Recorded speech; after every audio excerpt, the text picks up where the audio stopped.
함께 보실 하나님 말씀 마가복음 5장입니다.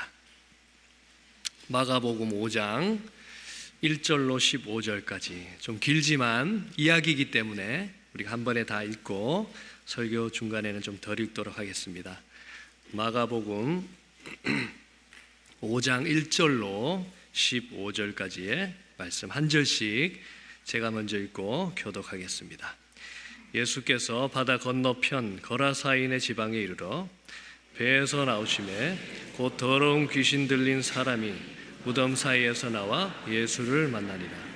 그 사람은 무덤 사이에 거처하는데 이제는 아무도 그를 쇠사슬로도 맬 수 없게 되었으니 이는 여러 번 고랑과 쇠사슬에 매였어도 쇠사슬을 끊고 고랑을 깨뜨렸음이로라.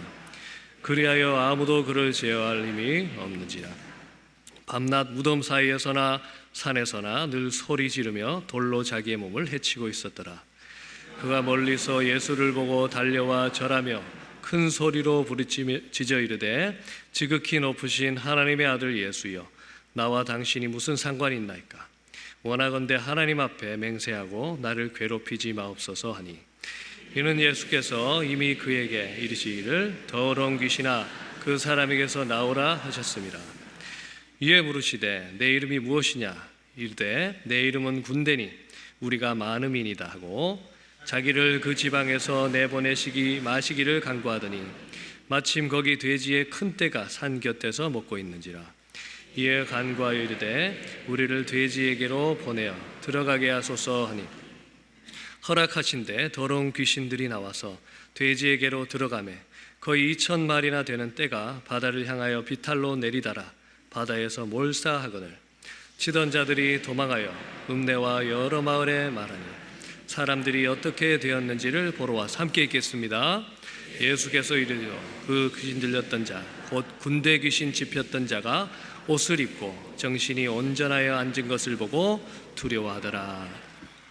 아멘. 네, 기도해 주신 대로 담임 목사님 스터디 브레이크 중이신데 하반기 사역을 준비하고 기도하실 때 큰 은혜 더해 주시기를 계속 기도해 주시기 바랍니다. 강사님들이 외부에서 오시지 않을 때 나를 변화시키시는 은혜라는 시리즈로 우리가 은혜를 나누고 있는데 오늘 4번째 시간입니다. 너무 잘 오셨습니다. 여러분 혹시 최근에 변화에 대해서 생각해 보신 적이 있는지 모르겠습니다. 갑자기 웬 변화냐 이렇게 반문하실 수도 있지만 우리는 종종 변화에 대해서 생각해요. 특별히 어떤 때 변화에 대해 생각하느냐, 어떤 자극이 우리의 삶에 들어올 때 우리는 변화에 대해 생각해요. 이를테면 그런 거죠. 어느 날 갑자기 내 몸이 무겁게 느껴지고 갑자기 굶뜬 것처럼 그렇게 느껴질 때, 어제까지 지난주까지 잘 잠기던 그 단추가 잘 잠기지 않을 때, 나와 비슷했던 그 집사님이 갑자기 날씬한 모습으로 눈앞에 나타났을 때 우리는 큰 충격을 받고 자극을 받아요.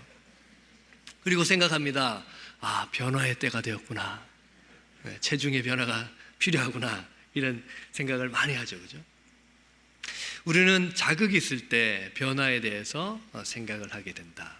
어떤 좋은 책을 읽거나 좋은 강의를 듣거나 좋은 말씀, 설교를 들었을 때, 또 어떤 사람의 경험담이나 간증이나 어떤 체험담을 들었을 때, 또 우리 건강검진 결과 우리 자주 봤는데 결과가 좀 좋지 않게 나왔을 때, 내 몸의 한 부위가 갑자기 이상이 느껴질 때 우리는 자극을 받고 변화를 생각하고 결심하고 계획하고 실천해 나간단 말이죠. 우리가 생각해 보면 사실 모든 사람이 변화가 필요합니다. 왜냐하면 이 세상에 완벽한 사람은 아무도 없기 때문에 그런 것이죠. 그런데 신앙을 가지고 있지 않다 하더라도 변화가 필요해요. 왜냐하면 사람들이 가지고 사는 그 이상향, 그 이상적인 자기 모습과 자기 실제 모습은 늘 큰 차이가 있기 마련이거든요. 더군다나 우리에게 신앙이 있다면, 하나님을 믿는다면 우리에게 변화는 남녀노소 우론하고 필수적인 것이죠. 그죠? 우리에게는 예수님을 닮아가야 한다 하는 그 숙제, 어쩌면 우리가 이 여생을 살면서 다 이룰지 모르는 그런 평생의 숙제, 영원한 숙제를 가지고 안고 살아가기 때문에 그렇다는 거예요. 그런데 문제는 우리가 이런 변화를 향한 자극에 둔감해질 때가 있다는 사실이에요. 내가 변화해야 된다, 변하면 좋다 하는 자극들이 여러 채널로 나에게 올 때 그것에 대해서 좀 둔감하게 반응하거나 둔감해질 때가 있다. 거기에는 여러 가지 이유가 있을 수 있어요. 첫 번째는 잇따른 실패 때문에 그럴 수 있습니다. 내가 자극을 받아서 여러 번 변화되려고 노력을 해봤는데 실패했단 말이에요. 잘 안 되더란 말이에요. 해봤는데 잘 안 돼. 이렇게 이야기할 수 있어요. 또 어떤 환경 때문에 그럴 수 있습니다. 내가 지금 처한 환경이 너무 어려워서 생존하는 것만으로도 너무 힘겨울 때 살아남는 것도 힘든데 무슨 변화냐 이런 생각 충분히 할 수 있죠. 그죠? 또 무지와 착각 때문에 그럴 수 있습니다. 사람이 점점 가면서 자기 자신을 객관화하지 못하고 나 정도면 괜찮지 않는가, 나 정도면 되지 않았는가 이런 생각을 하며 살아간단 말이에요. 이런 경우에 우리는 마치 변화가 영 필요 없는 사람처럼 변화에 대해서 포기하고 변화를 미루고 변화를 거부하고 살아가다가 비로소 전혀 변화에 대해서 생각조차 하지 않는 변화의 정체기에 들어선다. 그런데 문제는 많은 사람들이 이 변화의 정체기에 들어서서 삶의 여생을 그대로 보내고 있다 하는 거예요.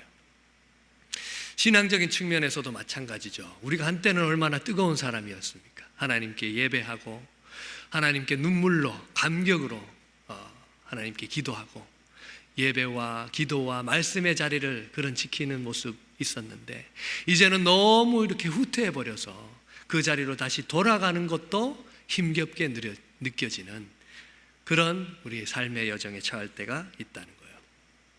오늘 이야기에 한 사람이 등장합니다. 이 사람은 변화의 여지가 전혀 없는 사람이에요.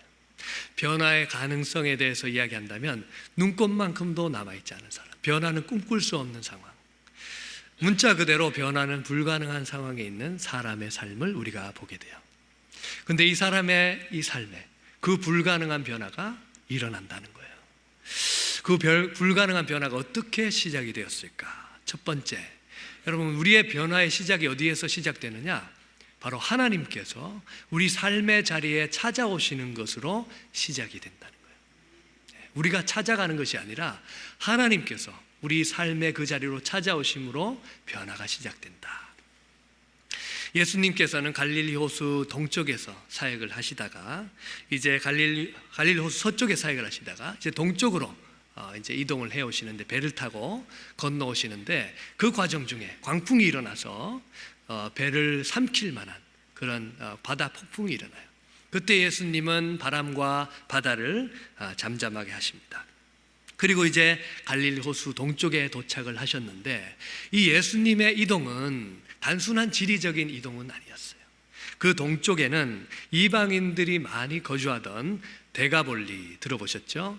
문자적으로 하면 10개의 도시라는 뜻을 가지고 있는 말인데 로마인들이 식민지화 작업을 아주 본격적으로 했던 그 대표 도시들이 모여 있는 곳이었어요. 그리고 예수님께서 도착하셨던 그곳에는 로마인들의 정착지가 있었다는 것입니다. 그래서 이곳은 이스라엘의 영토이기는 했지만 굉장한 사회 문화적인 경계를 건너오는 그런 일이었다.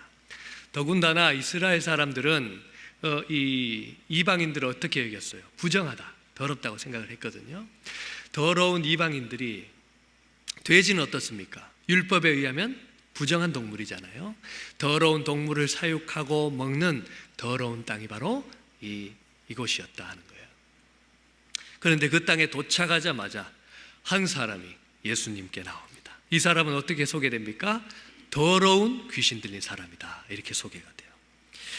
그런데 더러운 귀신이 한 마리만 있었던 것이 아니라는 거예요. 예수님께서 네 이름이 무엇이냐 이렇게 물어보니까 내 이름은 군대니 이는 우리가 많음이니다. 여기서 군대라는 이 단어는 레기온이라는 헬라어인데 당시 로마 군대의 연대를 가리키는 거예요. 한 연대에는 몇 명의 군사가 있었느냐? 6,000명 정도 되는 군사가 있었다 그래요. 그러니까 그 안에 더러운 귀신이 한 마리가 아니라 수천 마리가 들어있었다는 거예요. 그리고 이 사람이 사는 곳은 또 어디였느냐? 더러운 무덤에 살았다는 거예요. 율법에 의하면 더러운 무덤과 접촉을 했을 때 7일 동안 부정을 입게 돼요. 그런데 그 부정에서 자신을 깨끗하게 하지 않으면 이스라엘 백성 중에서 끊어질 정도로 아주 가벼운 문제가 아니었다는 거예요. 그래서 이 사람은 더러운 무덤에 사는 사람이었고 자기 존재 자체가 더러운 귀신의 집이 된 그런 사람이었다, 이렇게 이야기를 하고 있어요. 그러면서 이 사람에 대해서 설명하기를 워낙 난폭하고 힘이 세서 사람들이 쇠사슬로 발에 족쇄로 메어두었는데 그것을 그냥 끊어버리고 도망을 갔다는 거예요. 여기에는 이 원어의 표현을 보시면 세 가지의 부정어가 사용됐어요. 쇠사슬로도 안 된다, 사람으로도 안 된다, 더 이상 안 된다. 그러니까 사람은 이 상황을 해결할 수 없다는 거예요. 마치 제자들이 배를 타고 강을 건너올 때, 호수를 건너올 때 그 일어난 폭풍과 바람과 파도를 사람들이 그들이 어쩔 수 없었듯이 이 사람의 이 상황도 해결할 수 있는, 사회적으로도 이 사람들이 해결할 수 있는 방법이 전혀 없었다는 겁니다. 그러면서 이제 카메라 렌즈를 좀 더 줌인합니다. 이 사람의 일상은 어땠는가? 우리 5절 말씀 함께 읽겠습니다. 시작.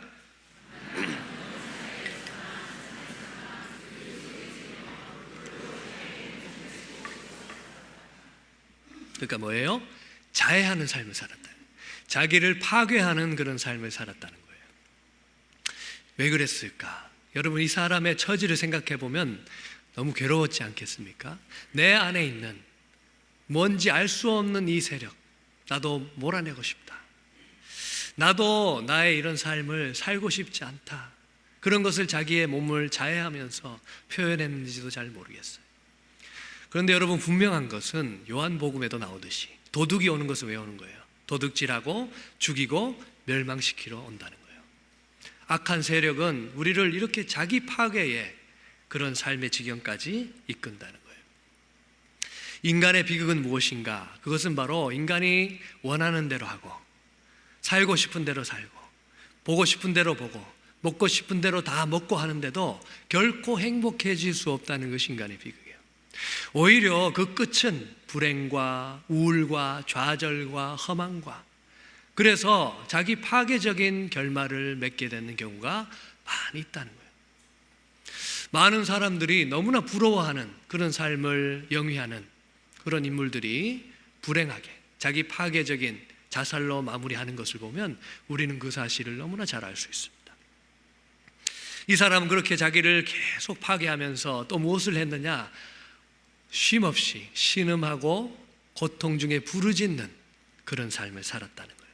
다시 말해서 어떻게 자신을, 이 상황을 해결해야 될지 모른 채 신음과 탄식과 고통과 비명으로 그 삶을 살았다는 거예요. 그런데 이 사람이 예수님을 보고 그 앞에 달려와서 엎드렸다는 거예요. 여러분, 이 사람의 삶, 우리와 참 큰 차이가 나는 것 같죠? 그럼에도 불구하고 우리의 삶과 전혀 다르다, 이렇게 이야기할 수는 없을 것 같아요. 물론 우리의 모습과 우리가 당하는 어떤 일을 악한 악령과 너무 쉽게 연결 짓는다는 것, 그건 성경적이지 못해요. 어떤 이단에 가면요, 무좀도 악령 때문이라고 가르쳐요. 그래서 막 귀신을 쫓아내고 합니다. 그건 성경적이지 못해요. 하지만 적어도 우리 역시 이런 삶의 구렁텅이에 빠질 때가 있다는 것입니다. 다른 사람들도 나를 도와줄 수 없고 나도 내 자신을, 내가 처한 이 상황을 이길 힘이 없고 아무것도 할 수 없는 상황. 그래서 할 수 있는 것이라고는 비명과 탄식밖에 나오지 않는 그런 삶의 여정이 우리에게 펼쳐질 때가 있다는 거예요. 그때 우리의 소망은 무엇인가? 우리의 소망은 바로 하나님께서 그 삶의 자리로 찾아오신다는 거예요. 여러분, 하나님께서, 예수님께서 이 사람이 있는 곳을 쉽게 오신 것이 아니에요. 폭풍을 뚫고 바다를 건너서 이 사람을 위해서 오셨죠. 또 예수님께서 오신 그 땅은 어떤 곳이었습니까? 더러운 이방인들이 더러운 동물을 키우는 더러운 땅이었습니다. 그 사람은 더러운 귀신이 수천 마리나 들려있는 더러운 무덤 사이에 사는 그런 사람이었습니다. 다시 말해서 우리 생각으로는 예수님께서 도저히 발도 붙이지 못할 것이 바로 그 땅이었다는 거예요. 하지만 예수님께서는 그 한 사람을 위해 폭풍을 뚫고 바다를 건너서 그 모든 더러움을 헤치고 거기에 찾아오셨다는 거예요. 여러분, 이게 무엇입니까? 복음입니다. 거룩한 하나님의 아들이 부정한 이 세상에 오셨다. 그게 바로 복음이에요. 여러분, 지금 계신 삶의 자리가 어디이십니까? 회복의 기미가 보이지 않는 그런 질병으로 고통당하고 계신지도 모르겠습니다. 혹시 죄에 빠져 계십니까? 중독에 빠져 계십니까? 관계의 어려움 때문에 상처로, 분노로 잠을 이루지 못하는 그런 삶을 살고 계십니까? 일터에, 직장의 문제로 너무 과도한 압박감을 받아서 힘든 삶을 살아가고 계십니까? 육아 때문에 우울하고 너무 다운되어 있는 그런 삶을 살아가고 계신 분들 계시죠. 얼마 전에 예배 후에 한 분이 저를 찾아오셨어요. 저에게 말씀하시기를 요즘 너무 불안하다는 거예요. 제가 여쭤봤어요. 아니, 왜 불안하세요? 이렇게 여쭤보니까 글쎄요, 불안할 만한 이유가 전혀 없는데 불안하다는 거예요.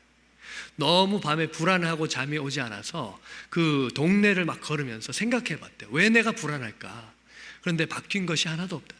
예전에 있던 일들이 그대로 있는 것이고 불안할 이유를 도무지 찾을 수 없다는 거예요. 막연하게.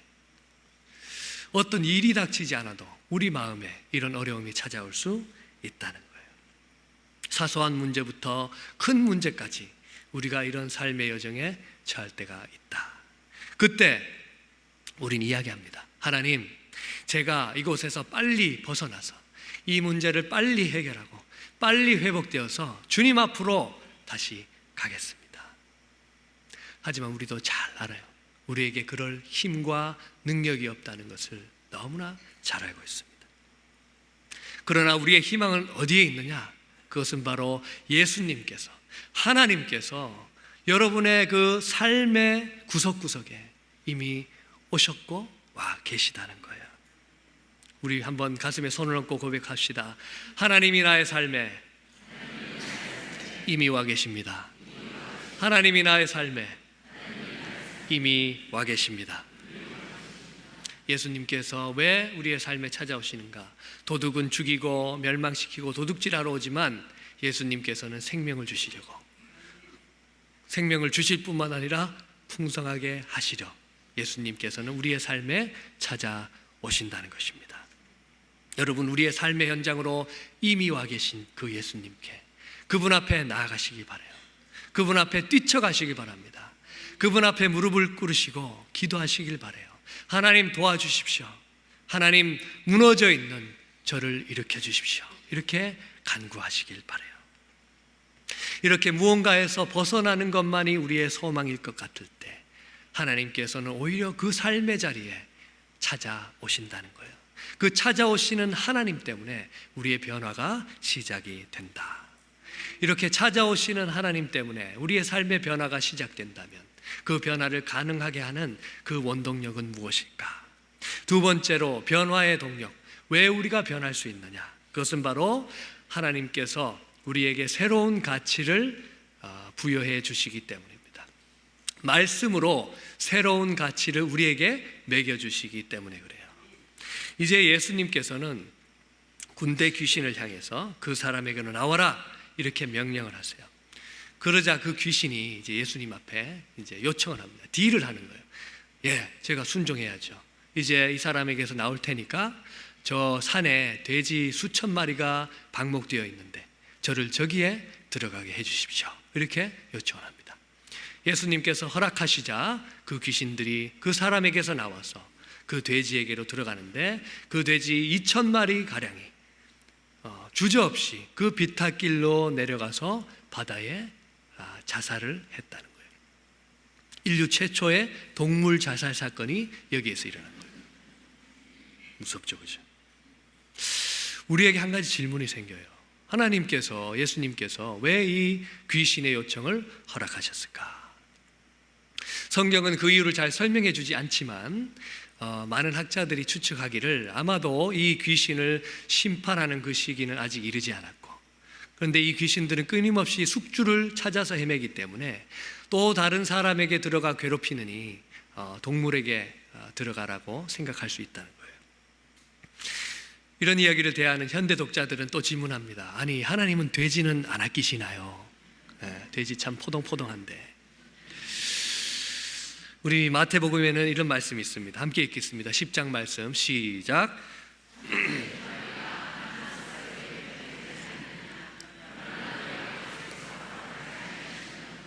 하나도 땅에 떨어지지 아니하니라. 그러니까 하나님께서는 참새의 생사화복, 그 한 마리의 생사화복도 주관하시고 돌보시는 그런 인자하신 하나님이라는 거예요. 하지만 다음 말씀 보시면 우리가 좀 더 이해할 수 있습니다. 누가복음 말씀 시작. 다 세신바 되었나니 두려워하지 말라. 너희는 많은 참새보다 더 귀하니라. 너희는 많은 참새보다 더 귀하다. 여기에 적용해보면 너희는 많은 돼지들보다 귀하다, 이렇게 말씀하시는 거예요. 여러분, 당시에 돼지 2,000마리는 어느 정도의 가치를 가지고 있었을까요? 삼겹살이 몇 인분이겠어요, 그죠? 예. 분명한 것은 지금보다는 훨씬 더 돼지의 가치가 더 높았을 겁니다. 당시에 일용직 일꾼의 그 하루 품삯과 돼지의 가격을 오늘날의 가치로 비교해서 환산해 보면 돼지 2,000마리의 그 가격은 오늘날 미화로 300만 불에서 600만 불가량 된다고 그래요. 네. 그러니까 우리가 볼 때에도 터무니없는 가격이라는 거예요. 터무니없다는 거예요. 더군다나 연봉이 0원인 사람, 0달러인 사람, 사회의 기여도가 1도 없는 사람을 위해서 지출한 비용이라고는 너무 말도 안 되게 과도한 지출이라는 것입니다.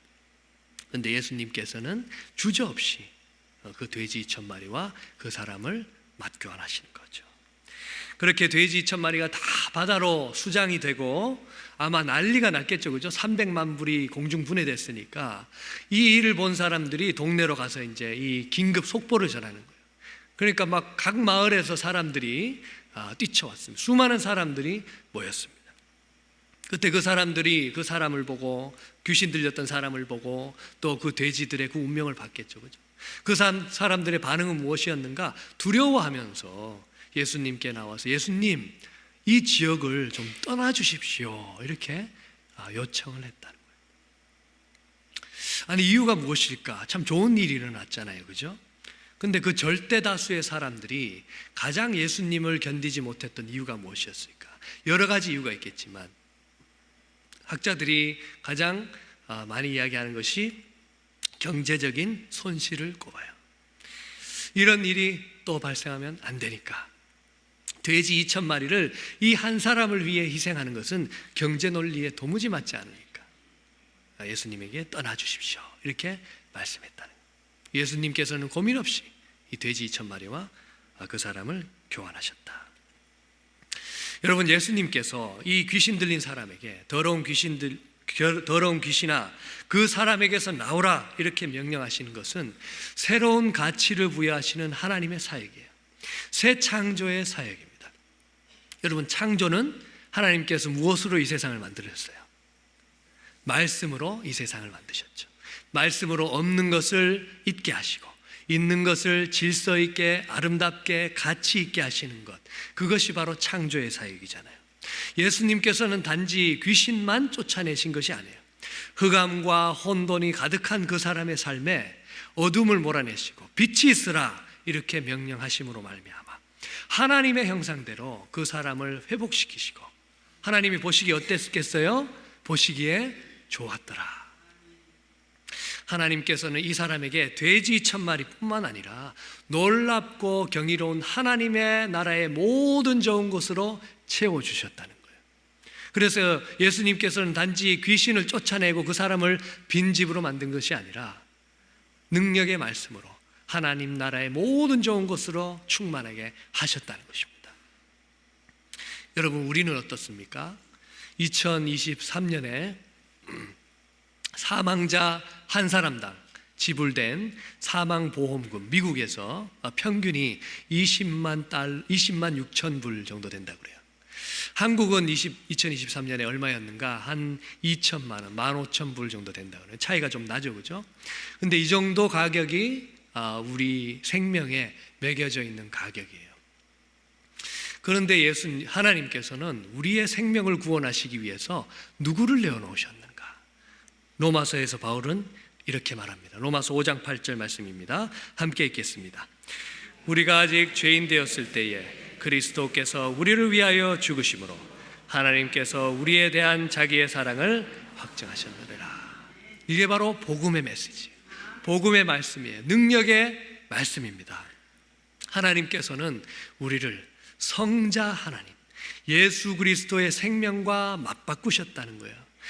더러운 죄인이었던 우리, 하나님과 원수되었던 우리, 할 수 있는 것이라고는 고통 중에 신음할 수밖에 없는 참 무가치한 우리들에게 하나님께서 매겨주신 가격은 예수 그리스도라는 거예요. 여러분, 열린문에 우리 양육 과정이 있습니다. 그 중에 풍성한 삶의 기초라는 과목이 있는데 그 책에 보면 이런 대목이 있어요. 우리는 가끔씩 내 몸값은 얼마나 될까? 나는 연봉 5천짜리다 라는 식으로 연봉 이야기를 합니다. 그런데 우리 각자 앞에 붙은 가격표에는 과연 얼마가 쓰여 있을까요? 나는 연봉 5천, 기껏해야 연봉 1억 인생입니까? 아닙니다. 우리의 가격표에는 바로 예수 그리스도라고 적혀 있습니다. 우리를 되사오시기 위해 하나님이 예수님을 지불하셨기 때문입니다. 우리 가격은 예수 그리스도짜리입니다. 우리 가슴에 손을 넣고 한번 다시 고백합시다. 나의 가격은 예수 그리스도짜리입니다. 나의 가격은 예수 그리스도짜리입니다. 여러분이 얼마나 귀한 분인 줄 아세요?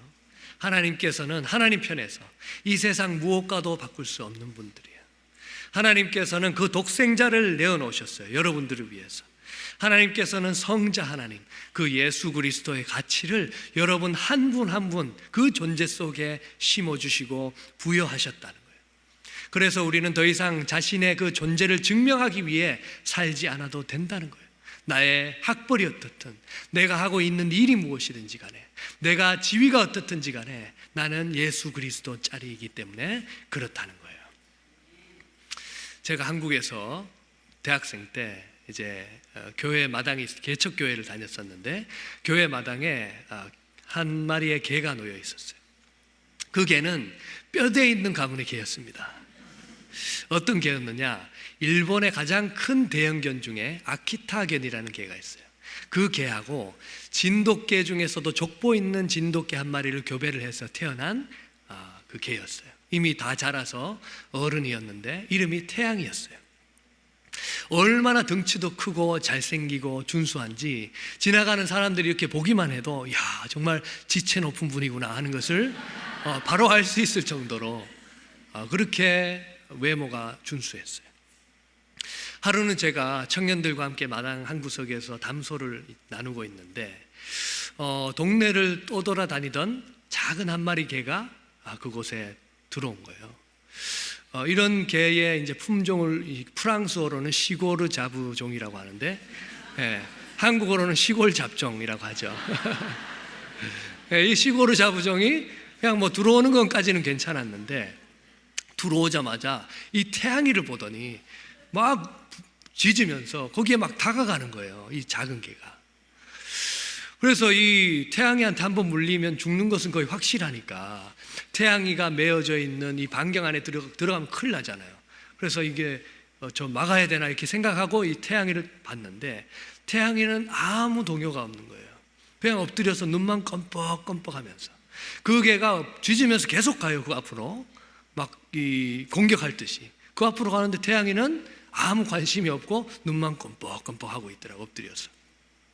그리고 마침내 이 작은 개가 앞에 다다라서 막 공격의 액션을 취하니까 이 태양이가 코로 이 작은 개를 한번 슉 밀어버리고는 자리를 비켜주는 거예요. 야, 그러니까 이 시고르 자부정이 얼마나 이 승리에 심취해서 온 마당을 돌아다니면서 영역을 표시하고 냄새를 맡고 태양이 집에 들어가서 구경도 하고 그리고 의기양양하게 그 교회 마당을 떠났어요. 제가 그 태양이의 모습을 보면서 야, 정말 뼈대 있는 가문은 다르구나, 그런 생각을 했던 적이 있어요. 그 시고르 자부정이 자기에게 뭐라고 하든지 자기를 어떻게 대하든지 거기에 전혀 동요되지 않더라고요. 왜? 나는 뼈대 있는 가문의 명견이니까. 우리도 마찬가지예요.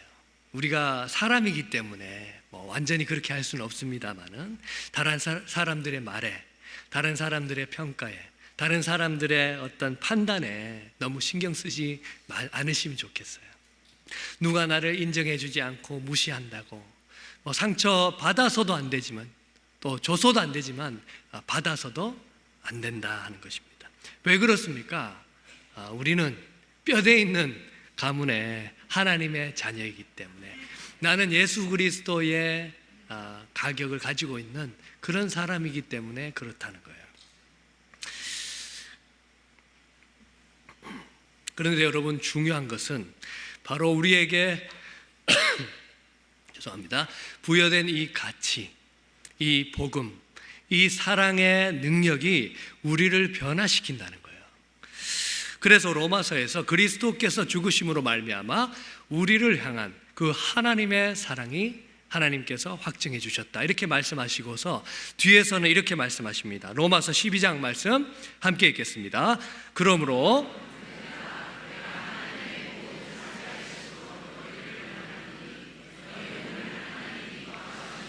한 산제물로 드리라. 이는 너희가 드릴 영적 예배라. 너희는 이 세대를 본받지 말고 오직 마음을 새롭게 함으로 변화를 받아 하나님의 선하시고 기뻐하시고 온전하신 뜻이 무엇인지. 아멘. 아멘이십니까?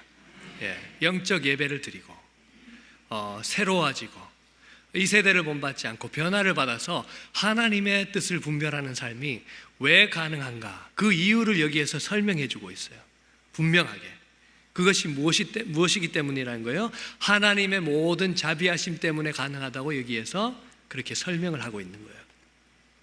그리스도께서 나에게 베풀어 주신 사랑, 아들을 내어주시면서 확증해 주신 그 사랑, 여전히 우리 안에서 일하고 계신 그 사랑, 우리에게 부여하신 그 놀라운 생명력과 가치 때문에 우리가 변화할 수 있다는 거예요.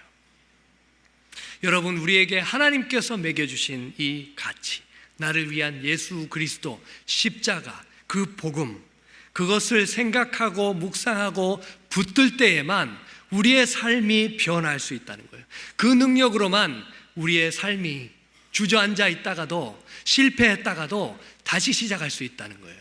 이대로 살 수 없다, 박차고 일어날 수 있는 그 힘이 복음에서 나온다는 것입니다. 여러분, 변화가 필요하십니까? 머리로는 이미 알지 몰라요, 이 복음에 대해서. 그런데 이 복음을 다시 한번 묵상하고 붙들고 마음에 품고 한번 기도해 보시기 바랍니다. 이 복음에는 하나님의 능력이 나타날 줄로 믿습니다. 이처럼 우리가 있는 삶의 자리에 찾아오시는 하나님은 우리에게 예수 그리스도의 가치를 매겨주십니다. 우리에게서 어둠을 몰아내시고 하늘의 모든 좋은 것으로 채워주셔서 우리가 변화할 수 있게 역사하시는 하나님이시다 하는 거예요. 그렇다면 하나님께서는 왜 이렇게 우리를 변화시키는 것일까? 세 번째로 그 변화의 이유와 목적이 있다는 것인데, 그것은 바로 하나님께서 우리에게 새로운 사명을 맡기시기 위해서, 새로운 사명을 우리에게 주시기 위해서 그렇게 하신다. 이제 귀신 들렸던 그 사람이, 쇠사슬을 끊고 도망갔던 그 사람이 예수님 앞에 잠잠히 앉아 있습니다. 같은 이 이야기를 기록하고 있는 누가복음에는 이렇게 기록되어 있어요. 귀신이 나간 사람이 옷을 입고 정신이 온전하여 예수의 발치에 앉아. 여기에서 발치에 앉았다 하는 말은 랍비의 발치에 앉아있는 제자를 묘사하는 아주 흔한 표현이었습니다. 그 사람이 예수님의 가르침을 받는 예수님의 제자가 되었다는 거예요. 이제 예수님께서는 이 지역을 떠나 주십시오 요청하는 그 지역 주민의 의견을 받아들여서 강을 건너가기 위해 다시 배에 오르십니다. 근데 그 귀신 들렸던 그 제자가 예수님 앞에 나와서 간구하는 거예요. 예수님, 저도 예수님과 함께 가고 싶습니다.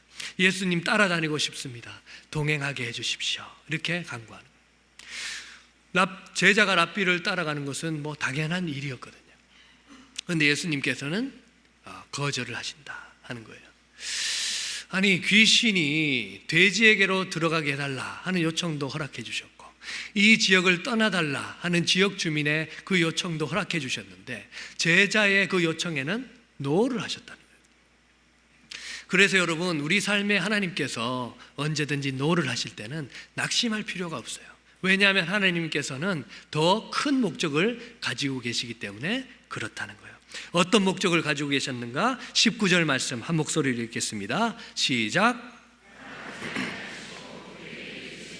집으로 돌아가 한 일을 행하사 너를 불쌍히 여기신 것을 내 가족에게 알리라 하시니. 예수님께서 다시 자기 삶의 현장으로 돌아가라 이렇게 말씀하시는 거예요. 여러분, 이 사람이 얼마나 예수님과 함께 있고 싶었을까요? 그죠? 예수님의 그 가르침 더 배우고 싶고, 예수님과 더 교제하고 싶고, 예수님과 식사하고 싶고, 예수님과 같이 계속 있고 싶지 않았겠어요? 그죠? 우리도 마찬가지죠. 그죠? 하나님의 그 살아계신 말씀, 하나님의 그 복음의 능력, 하나님의 그 뜨거운 은혜를 경험하면 우리는 하나님 앞에 늘 있고 싶어요. 떠나고 싶지 않아요. 그런데 하나님께서는 우리에게 돌아가라 이렇게 말씀하신다는 거예요. 그렇다면 우리가 왜 돌아가야 하는가? 그것은 바로 예수님께서 나에게 하신 놀라운 일, 예수님께서 나에게, 정말 과분한 나에게 베풀어 주신 그 사랑, 그 복음의 말씀, 그것이 필요한 또 다른 사람들에게 전파해 주기 위해서, 나누어 주기 위해서 돌아가야 한다 말씀하시는 거예요. 여러분, 사람들이 필요한 것은 정보가 아니에요. 정보가 아니라 간증이에요. 그래서 우리는 나에게 베풀어 주신 그 하나님의 은혜, 하나님께서 하신 놀라운 일, 내가 느낀 하나님의 사랑, 나를 변화시킨 그 복음, 우리가 사람들에게 나누어 주어야 한다 하는 거예요. 그것이 바로 하나님께서 우리를 이 땅에 남겨두신 이유고, 우리에게 돌아가라 이렇게 말씀하시는 이유이라는 것입니다. 그렇게 자기 자리로 돌아간 이 귀신 들린 사람은 예수님의 말씀대로 하나님께서 자기에게 하신 그 모든 일을 전파하고 선포하는 최초의 선교사로 살아갑니다. 그리고 그 열매를 마가는 이렇게 기록하고 있습니다. 20절 말씀 함께 읽겠습니다. 시작. 예수께서 자기에게 어떻게 큰일 하셨느냐 데가볼리에 전파하니 모든 사람이 놀랍게 여기더라. 그 간증을 직간접적으로 들은 모든 사람이 놀랍게 여겼다. 여기 놀랍게 여겼다 하는 말은 예수님의 그 기적과 가르침을 직접 경험했던 사람들이 보인 반응을 마가가 공통적으로 기록한 그 표현이에요. 그래서 그 사람이 자신이 만난 그 예수님을 증언했을 때 예수님이 그 자리에 함께 계신 것과 같은 능력이 나타났다는 거예요. 그래서 예수님은 그 땅을 다시 떠나가신 것 같았지만 증인을 그 땅에 남겨두셨고 그 증인과 함께 계셨다는 거예요. 마찬가지로 예수님께서는 이미 승천해 가셨습니다. 하지만 예수님의 증인된 우리를 이 땅에 심어 놓으셨다는 거예요. 그리고 약속하셨다는 것입니다. 내가 세상 끝날까지 너희와 함께 있으리라. 제가 대학교 때 처음 하나님을 만나고 너무 뜨겁고 감격을 해서 기도하고 찬양하고 말씀 듣는 삶이 너무 좋은 거예요. 그래서 시간이 날 때 종종 기도원에 찾아가곤 했습니다. 여러분, 어디나 자주 가면 보이는 것이 많아지고 또 거기에 상황이 어떻게 돌아가는지 더 잘 보이잖아요. 그런데 제가 나중에 알게 된 사실은 이 기도원에 거의 대부분의 시간을 거기서 보내는 사람이 꽤 많다 하는 것을 알게 됐어요. 여러분, 찬양하고 하나님께 예배하는 삶이 아름다운 삶이죠. 좋은 삶이잖아요. 그죠?